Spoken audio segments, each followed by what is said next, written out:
I would have to say my character gets a biggest reaction from the crowd when basically from start to finish. As soon as I come out, I mean my look is a little different than everybody else's. Helps me tell a story a little bit better.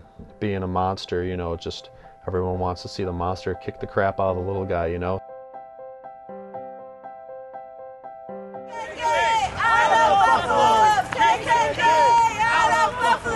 Well, in the case of racist stuff, I think that happens a lot. I think Nazis are really outnumbered.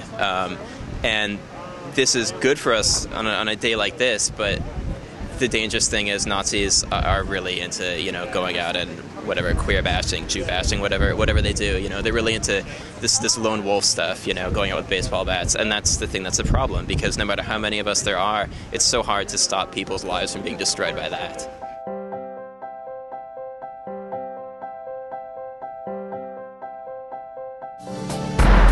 Plaintiff Robert Lingle is a freelance filmmaker who was hired to be the director of photography on the defendant's film at a rate of $75 a day. Robert claims after working for several weeks on the film, the defendant canceled it and is now refusing to pay his wages, so he's suing.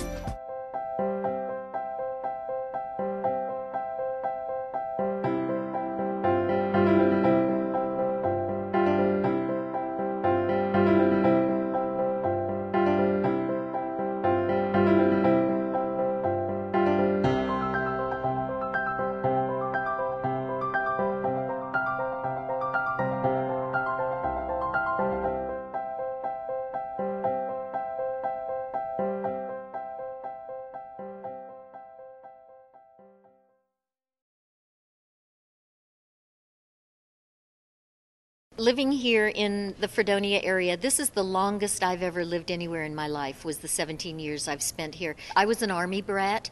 My first language was Korean. We traveled all over the world. I never had the advantage of living in one place for any real length of time. My mother was a very hands-on homemaker. My mother was a very, very much an extroverted person, which hid a shy woman. My mother is, I think, at base, she is shy, and her extrovert nature was to hide that. I got a lot of that from my mom, that fearlessness in the face of the world. And so I think that those two things, having a strong role model in my mom and having been a person who maybe was seeking a community, is what led me to find the theater.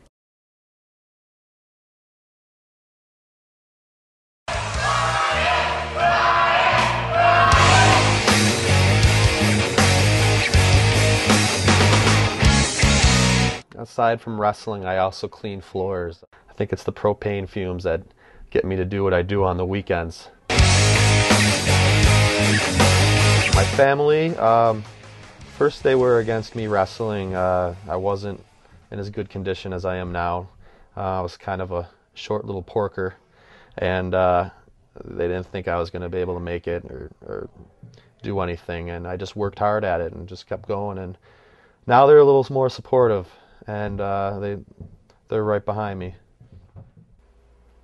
My aunt is pretty much the one person that says, oh, this is really, really cool, and my little cousins love watching my matches. But other than that, my mother hates it. She thinks I'm going to get seriously hurt, which is a really good possibility.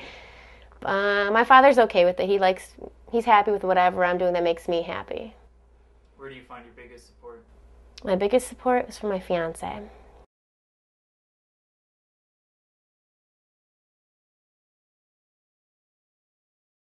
I have to say, my first reaction pulling up to the house with the command center in the shed, wow, I hope this is legit, because we just walked up to a house with a shed with a production studio in it.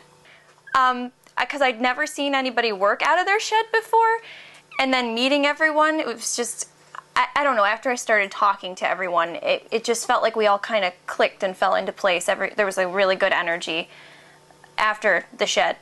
Bob has converted his shed into a studio of fine arts and movie making.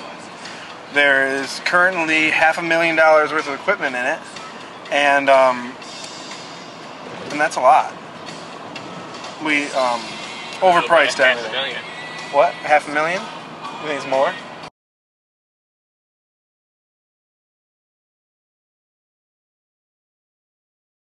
You look at suicide rates that are through the roof, three to four times greater than the average citizen, the normal person in our society. And you say to yourself, if the good guys, if the cops truly are the good guys, then if that's happening to them, why? What's happening to them that changes from the time they come on through the police academy to the time that they retire? What are they going through all this problems for? And it's one word: stress. The stress that they see, the stuff that they see on the street that causes them stress. If they can just help cope with that and learn to deal with it in a better, healthier way, they're going to do a lot better. You know, we lose about, on tradition since the 60s, we lose about 150 cops a year in this country that are killed in the line of duty. We have over 500 a year that kill themselves, take their own lives. It's pretty sad. We're honoring the 150 that are killed in the line of duty, but we're forgetting about those 500 that take their own lives every year. And that's why I do this job that I do now, to try and bring those totals down and bring some education to the young people so that they don't become a statistic.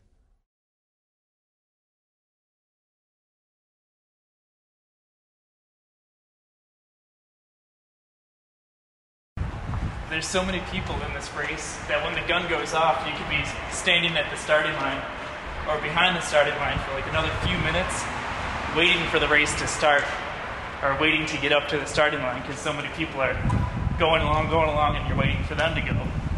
So they have the chip, so you have more accurate time, because it activates the chip when you cross the starting line, and then it deactivates the chip when you cross the finish line.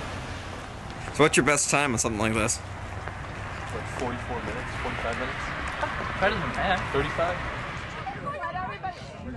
As long as there's a lot of other people late too, then they should send a bus for us.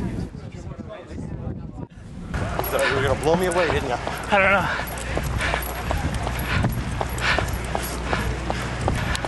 I'm dying. So let's not do anything stupid with a mile left. Nope. You want me to film you as you're going across the finish line?